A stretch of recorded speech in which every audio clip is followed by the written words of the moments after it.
There is a grain that contains all 9 essential amino acids, has twice the protein of rice, and was once so important that entire civilizations were built upon it. This grain fed millions of people for thousands of years. It was considered sacred, powerful, and irreplaceable. And then, in one of the most deliberate acts of food suppression in human history, it was outlawed, burned, and erased from the human diet for nearly 500 years. Today, this same grain is classified as a noxious weed in multiple states across America. In some places, it is actually illegal to grow it. The grain I am talking about is amaranth, and its story is one of the most remarkable examples of how a superfood can be transformed into a villain through politics, religion, and corporate agriculture.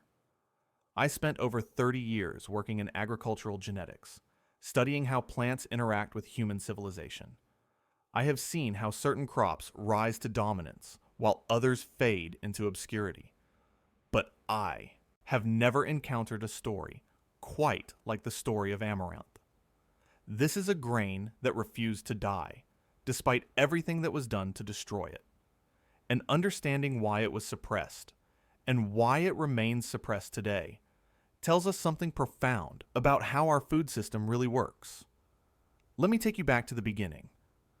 Amaranth was first cultivated somewhere between 6,000 and 8,000 years ago in what is now Mexico and Central America. The word amaranth comes from the Greek word meaning the never fading or one that does not wither, and the plant lives up to its name. Its bright gold, purple, and red leaves retain their brilliance even after harvest and drying. The grain itself is tiny, about the size of the eye of a needle, but what it lacks in size, it makes up for in nutritional density.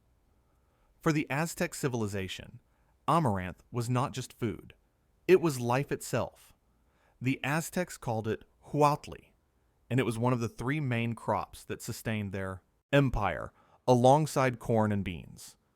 Historical records suggest that the Aztec capital of Tenochtitlan received approximately 20,000 tons of amaranth as tribute each year from conquered provinces.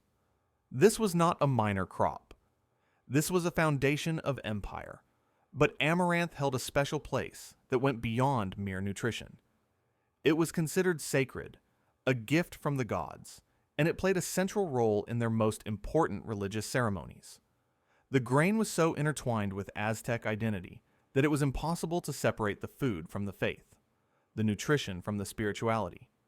The Aztecs would pop the tiny amaranth seeds like popcorn, mix them with honey, and form them into shapes representing their deities. These figures were worshipped, broken apart, and then eaten by the faithful. It was a ritual of communion, a way of taking the divine into their own bodies. The most important of these ceremonies honored Huitzilopochtli, the sun god and god of war, whose name roughly translates to hummingbird of the left.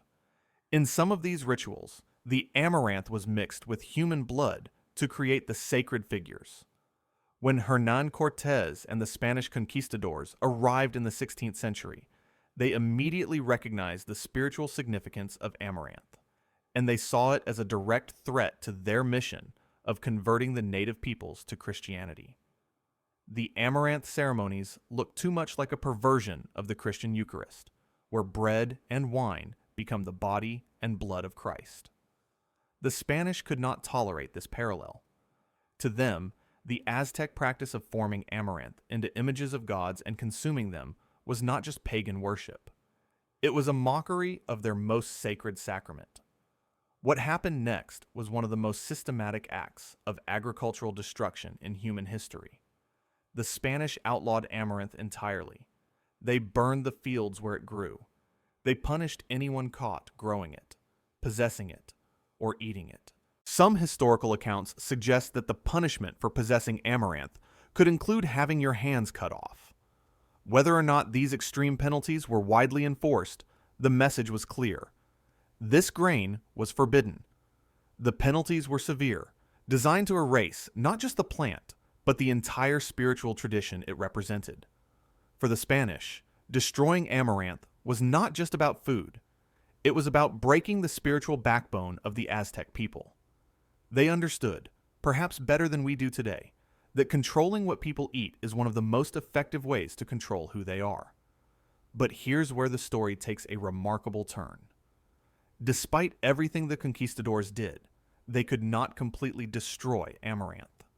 In remote mountain villages, far from Spanish eyes, indigenous farmers continued to grow small patches of the sacred grain in secret. Seed savers hid caches of amaranth seeds and passed them down through generations, dreaming of a day when the grain could be grown freely again. For nearly 500 years, amaranth survived as what one researcher called the best kept secret in Mesoamerica. Kat Calloway, a horticulturist at the UC Botanical Garden, put it perfectly when she said that the fact amaranth still exists and people are still popping it and still eating it is revolutionary. She called it a big middle finger to the conquistadors, that somebody was hanging on to all the seeds, making sure that one day we are going to have this again. Guillermo Vasquez of Indigenous Permaculture, an Oakland-based food sovereignty organization, still teaches traditional amaranth harvesting techniques. He emphasizes the sacrality housed within the amaranth seed and follows ancient protocols when working with the grain. Shoes must be removed before harvest to avoid stepping on any seeds. The seeds must be stored in rooms separate from negative energy. These practices have been passed down for generations, surviving despite everything that was done to destroy them. And they were right to preserve it. Because when modern scientists finally began studying amaranth in the 1970s, they discovered something remarkable. This ancient grain is one of the most nutritious foods on the planet. The rediscovery of amaranth in the modern era is often credited to researchers who traveled to remote areas of Mexico and Central America, seeking out the descendants of those who had preserved the grain through centuries of suppression. What they found exceeded their expectations. Amaranth is what nutritionists call a complete protein, meaning it contains all 9 essential amino acids that the human body cannot produce on its own. This is extremely rare for a plant food. Most grains are missing 1 or more essential amino acids, which is why vegetarians are often told to combine different foods to get complete protein. But amaranth does it all on its own. The numbers are striking. Amaranth contains about 14% protein, which is nearly double what you find in rice, and significantly more than corn. But it is not just the quantity of protein that matters. It is the quality. Amaranth is particularly high in lysine, an essential amino acid that is typically the limiting factor in grain-based diets. Research has shown that amaranth contains twice as much lysine as wheat and 3 times as much as corn. The Food and Agriculture Organization of the United Nations has stated that amaranth protein is superior in content and quality to traditional cereals. But the nutritional advantages do not stop at protein. Amaranth contains 7.6 milligrams of iron per 100 grams, compared to just 3 milligrams in wheat and less than 1 milligram in rice. It has 159 milligrams of calcium, more than 5 times what you find in wheat or rice. Its magnesium content is 248 milligrams, nearly double that of wheat and 10 times that of rice. It is rich in folate, phosphorus, potassium, and zinc, and it is completely gluten-free, making it safe for people with celiac disease or gluten intolerance. Research from the University of Guelph in Canada found that amaranth is a rich dietary source of phytosterols, compounds that have been shown to lower cholesterol levels. Studies have demonstrated that amaranth supplementation can reduce triglycerides, total cholesterol, and phospholipids. It has anti-inflammatory properties.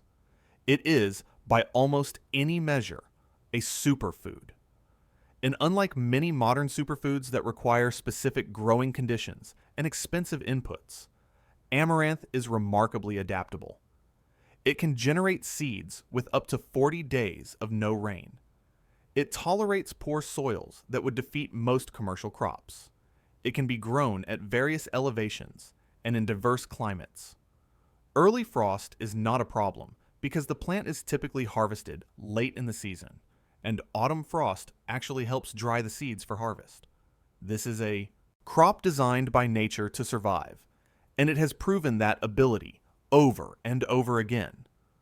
So why is this remarkable grain classified as a noxious weed in multiple American states? Why can you not buy amaranth seeds at your local garden center in some parts of the country? Why does the USDA list certain amaranth species on its invasive species database? The answer lies in the same forces that have shaped our food system for the past century: industrial agriculture, chemical companies, and the economics of annual versus perennial crops. Here's what happened. After amaranth was rediscovered and reintroduced to the United States in the 1970s, it began to spread, and some species of amaranth, particularly Palmer amaranth, turned out to be extraordinarily successful at growing where they were not wanted. Palmer amaranth is native to the southwestern United States, but it has spread across the country and become one of the most economically damaging weeds in American agriculture. Palmer amaranth can grow 2 to 3 inches per day. A single plant can produce up to 1 million seeds. It has developed resistance to multiple herbicides, including glyphosate, the active ingredient in Roundup. The first glyphosate-resistant Palmer amaranth was identified in Georgia in 2004, and since then, resistant populations have spread across the country. For farmers growing corn, cotton, and soybeans, Palmer amaranth has become a nightmare. It can reduce crop yields by more than 90% if left unchecked. The irony here is profound. The same traits that made amaranth valuable to the Aztecs, its hardiness, its ability to thrive in difficult conditions, its prolific seed production, are now the traits that make it a feared agricultural pest. The plant has not changed. What has changed is the agricultural system around it. We have created a farming model based on monocultures and chemical inputs, and when a plant does not fit that model, we declare it an enemy. But here is the crucial point that often gets lost in the discussion.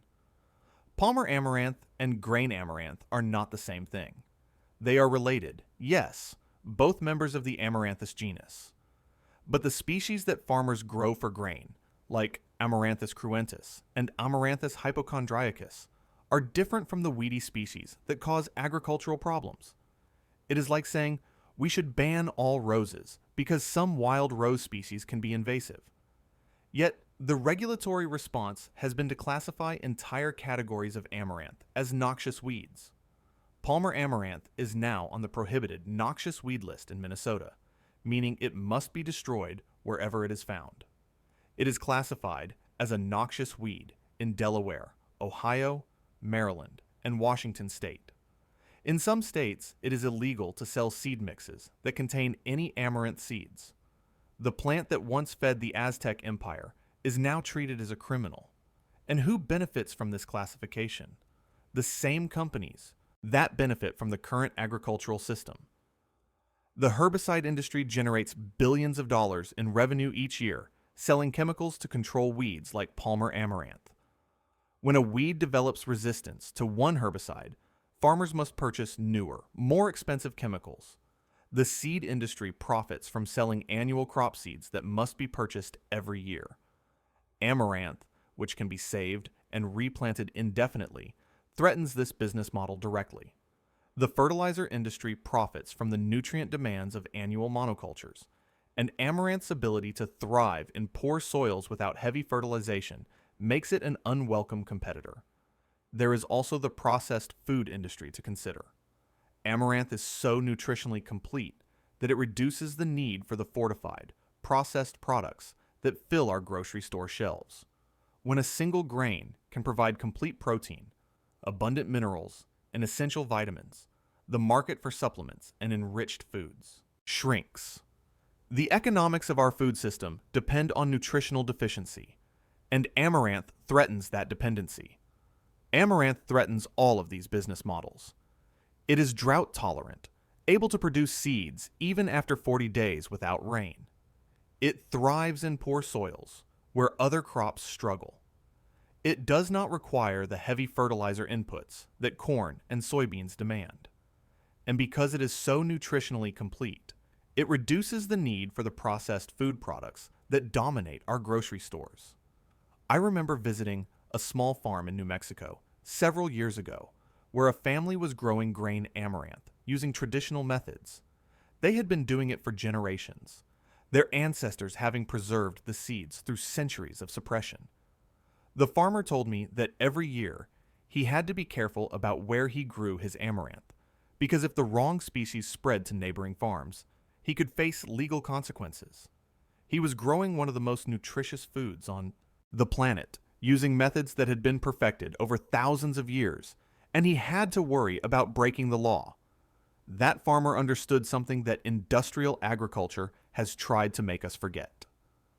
Amaranth is not a weed. It is a survivor. It is a grain that refused to die despite 500 years of suppression. It is a complete protein that could help address malnutrition around the world. It is a drought-tolerant crop that could help farmers adapt to climate change. And it is a connection to agricultural traditions that stretch back 8,000 years.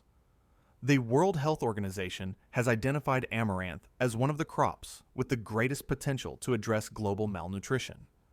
Its complete protein profile makes it particularly valuable in regions where animal protein is scarce or expensive. Its ability to grow in marginal conditions makes it suitable for areas affected by drought and soil degradation. And its cultural significance provides a foundation for food sovereignty movements around the world. If you want to try amaranth, here is what you need to know. Look for grain amaranth seeds from reputable suppliers who sell the cultivated species, not the weedy ones. Amaranth can be cooked like rice or quinoa, using about 2 cups of water for every cup of grain. It has a slightly nutty, earthy flavor and a texture that some describe as porridge-like. You can pop it like tiny popcorn by heating a dry pan and adding a tablespoon of seeds at a time. The popped seeds can be mixed with honey to make alegria, the traditional Mexican sweet that has been made for thousands of years. You can also grow amaranth in your garden, though you should check your local regulations first. It prefers full sun and well-drained soil. Plant seeds after the last frost, about 1/4 inch deep. The plants can grow quite tall, sometimes reaching 6 feet or more, and they produce beautiful red, purple, or gold flower heads that are stunning in any garden. The leaves are edible too, and they are highly nutritious. They can be cooked like spinach or added to soups and stews. In many parts of the world, amaranth greens are more commonly eaten than the grain itself. The leaves are high in vitamin C, iron, beta-carotene, calcium, folic acid, and protein. In parts of Africa and Asia, amaranth greens are a dietary staple, providing essential nutrients to millions of people. Today, you can find amaranth products in health food stores around the world. Alegrias, the traditional Mexican sweet made from popped amaranth and honey, are sold on street corners throughout Mexico City. In India, amaranth is known as rajgira and is eaten during religious fasting periods. In parts of Africa, it is cultivated as a leafy vegetable. The grain that the Spanish tried to eradicate has spread to every continent, adapting to local cuisines and cultures while retaining its remarkable nutritional profile. I have spent my career studying how the foods we eat shape our health and our societies. I have watched as industrial agriculture has transformed our food system in ways that often prioritize profit over nutrition, convenience over sustainability, and uniformity over diversity. Amaranth represents everything that system has tried to eliminate. A nutritionally complete food that grows without heavy inputs, that connects us to ancient traditions, and that empowers people to feed themselves. The fact that this grain was outlawed 500 years ago and is still restricted. Today tells us something important about how power operates in our food system. The Spanish conquistadors banned amaranth because it threatened their religious authority. Modern agricultural interests restrict it because it threatens their economic authority. The methods have changed, but the pattern remains the same. But amaranth has survived before, and it will survive again. Every time someone plants a seed, pops a grain, or shares the story of this remarkable plant, they are continuing a tradition of resistance that stretches back to those indigenous farmers who hid their seeds from the conquistadors. They are proving that some things are too important to be suppressed forever. Have you ever tried amaranth? Have you grown it in your garden or cooked with it in your kitchen? I would love to hear about your experiences in the comments below. And if this story has opened your eyes to how our food system really works, consider sharing it with someone who might benefit from knowing the truth about this ancient grain that they tried to turn into a weed.